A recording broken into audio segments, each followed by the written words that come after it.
Hi, and welcome to this video on evaluating if a stock is overbought or oversold.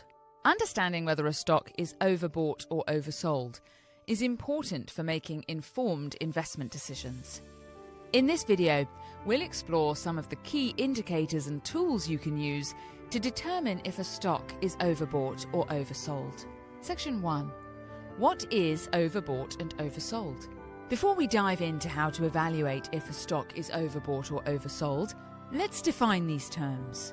A stock is considered overbought when its price has risen significantly and is likely to experience a price correction in the near future.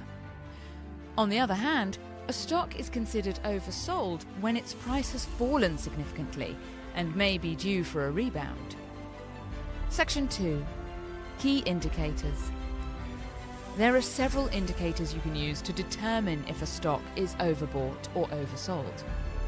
Here are a few of the most commonly used indicators. Relative Strength Index, RSI. The RSI is a momentum indicator that measures the speed and change of price movements. If a stock's RSI is above 70, it is considered overbought, and if it's below 30, it's considered oversold.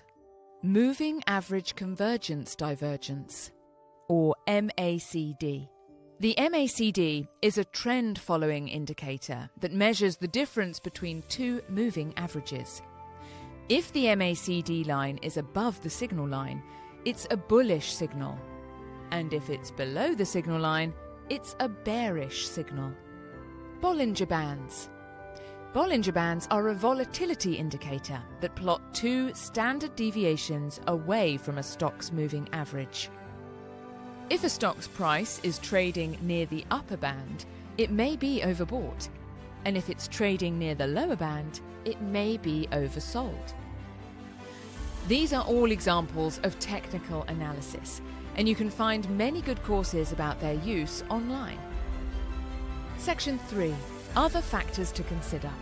While these indicators can provide valuable insights, it's important to keep in mind that they are just one part of the equation. Other factors to consider when evaluating if a stock is overbought or oversold include company fundamentals. Look at the company's financials, including earnings, revenue, and growth potential. Market sentiment. Pay attention to market sentiment, including analyst ratings and news articles, to get a sense of how the market views a particular stock. Volume. Look at the trading volume of the stock to see if there's a significant increase or decrease in buying or selling activity. Section 4. How to use overbought and oversold indicators. Now that you have a better understanding of the key indicators and factors to consider, let's talk about how to use this information. When evaluating if a stock is overbought or oversold, it's important to look at multiple indicators and factors to get a comprehensive view of the equation. You can also use overbought and oversold indicators as a guide rather than a strict rule. For example, if a stock is overbought, it doesn't necessarily mean that it's a sell signal. And if a stock is oversold, it doesn't necessarily mean that it's a buy signal. Instead, you can use this information to inform your decision-making process. Consider, if a stock is overbought and you own shares, you may benefit in taking some profits to diversify into better opportunities at that time. On the other hand, if a stock is oversold and you're considering buying shares, you may want to wait for a confirmation of a potential rebound before making your purchase.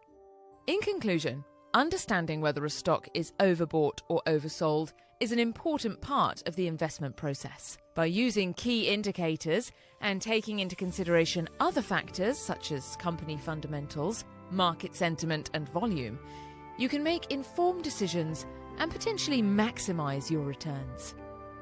Thank you for watching this video on evaluating if a stock is overbought or oversold.